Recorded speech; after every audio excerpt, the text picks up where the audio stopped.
Hello guys, welcome back to my channel. आज हम लोग डीप डाइव करेंगे एंड एक्सप्लोर करेंगे सोर्स कोड रिव्यू के topics. Today we will discuss about the challenges, benefit and best practices of code review. Let's get started. First, what is secure source code review? Secure source code review एक process है to analyse the software quality, to identify the security flaws and vulnerability. जो main goal होता है source code review का, first होता है कि हम जो भी अपनी एप्लीकेशन में वल्नरेबिलिटी है उनको आइडेंटिफाई करके उसको पैच कर सके before going to the production environment. Second होता है अपने जो भी सिक्योरिटी स्टैंडर्ड्स है जैसे कि GDPR या PCI DSS, उससे कंप्लाई करवाना अपनी एप्लीकेशन को। उसके बाद ये हमारे लिए काफ़ी ज़्यादा इंपॉर्टेंट है क्योंकि अगर कोई अटैक होता है जैसे कि SQL इंजेक्शन जिसमें कि डेटा डंप हो सकता है डेटाबेस का, उसको प्रिवेंट करने के लिए काफ़ी ज़रूरी है कि हम लोग अपने एप्लीकेशन का सोर्स कोड रिव्यू करवाएं ताकि ये अटैक ना हो। एंड इसके अलावा कुछ और भी बेनिफिट्स है सोर्स कोड रिव्यू करवाने के। फर्स्ट ऑफ ऑल, ये कंप्लायंस को इंश्योर करता है, जैसे कि PCI की रिक्वायरमेंट है कि हमें अपनी एप्लीकेशन का सोर्स कोड रिव्यू करवाना है। उसमें भी ये हेल्प करता है। सेकेंड थिंग कि ये कस्टमर के साथ ट्रस्ट बिल्ड करता है। नेक्स्ट हमारा आता है SSDLC, जो कि होता है secure software development life cycle. किसी भी सॉफ्टवेयर को बनाने से पहले उसका एक पूरा पूरा का लाइफ साइकिल होता है जिसमें फर्स्ट ऑफ ऑल हम लोग रिक्वायरमेंट गैदर करते हैं, उसके बाद डिज़ाइन होता है सॉफ्टवेयर का, देन डेवलपमेंट फेज़ में जाता है, देन उसके बाद टेस्टिंग फेज़ में जाता है, देन फिर डिप्लॉयमेंट होता है। इसी में एक और टर्म आई है software develop secure source code review में, SSDLC, जिसका मतलब होता है secure software development life cycle. नाम से ही पता चल रहा है कि जो हम लोग सॉफ्टवेयर डेवलपमेंट लाइफ साइकिल है उसको सिक्योर वे में करना। इसमें फर्स्ट ऑफ ऑल जैसे कि रिक्वायरमेंट गैदरिंग कर रहे हैं हम लोग, उसमें सबसे पहले होता है रिस्क असेसमेंट। रिस्क असेसमेंट में हम लोग पहले ही रिस्क को आइडेंटिफाई कर लेते हैं कि क्या क्या पॉसिबल रिस्क हो सकते हैं। उसके बाद होता है डिज़ाइनिंग फेज, जिसमें कि हम लोग थ्रेट मॉडलिंग और डिज़ाइन का रिव्यू करते हैं।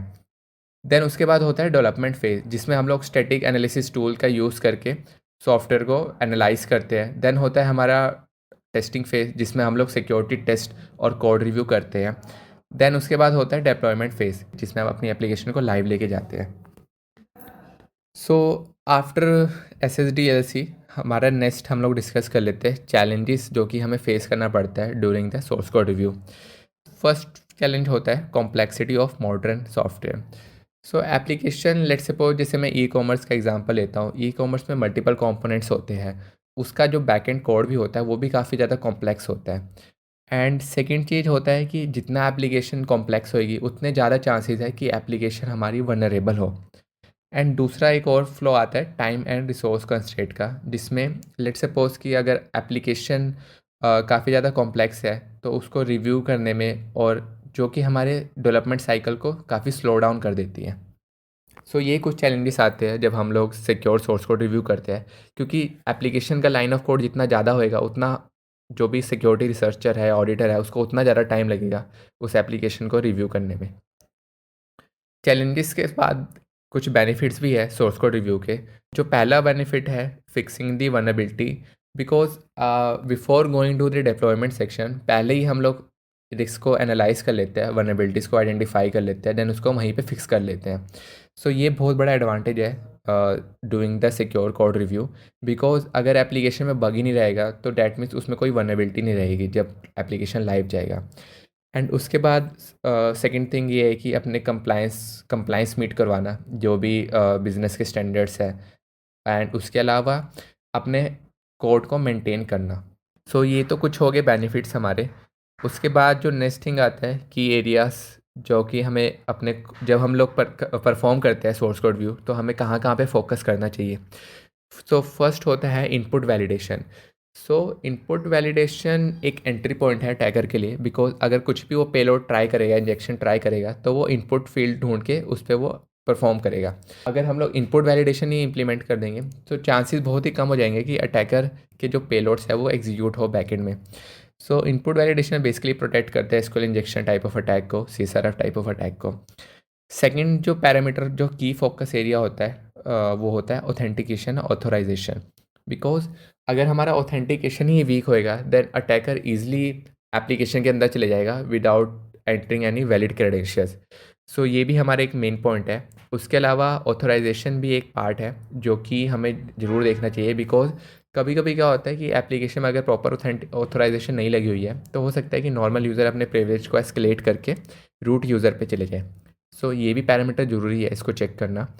नेक्स्ट जो होता है वो एरर हैंडलिंग होता है। सो लेट सपोज अगर एप्लीकेशन ने रन टाइम एरर थ्रो कर दिया, so there might be a chances कि वो बैकएंड की कुछ सेंसिटिव इन्फॉर्मेशन डिस्क्लोज कर दे, जैसे कि सर्वर वर्जन या बैकएंड का कुछ कोड या फिर जिसमें क्रेडेंशियल्स हो सकते हैं डेटाबेस के। सो एरर हैंडलिंग भी एक कोर कंसेप्ट है जिसको हमें देखना चाहिए while performing the secure code review. इसके अलावा हमें डेटा स्टोरेज वाला पार्ट भी देखना चाहिए। लेट सपोज कि अगर एप्लीकेशन कोई सेंसिटिव डेटा लेके जा रही है, जैसे PI data, personal information, user का name, Aadhaar card, PAN card, so make sure करना है हमें कि अगर एप्लीकेशन उसको स्टोर कर रही है तो वो एनक्रिप्टेड फॉर्मेट में हो। और उसके बाद last but not the least, third party libraries. So हमें जो भी एप्लीकेशन में हम लोग थर्ड पार्टी मॉड्यूल्स या लाइब्रेरी इंपोर्ट कर रहे हैं, सो उसको हमें टाइम टू टाइम चेक करना है क्या उसमें कोई सीवी है या नहीं है। सो वो भी एक की एरिया है जिसको हमें ध्यान में रखना चाहिए। This is all for today video. So next video में हम लोग टूल्स को एक्सप्लोर करेंगे एंड हम लोग टेक्निक्स को भी जानेंगे कि कैसे कौन कौन से टूल्स यूज़ होते हैं while performing the source code review.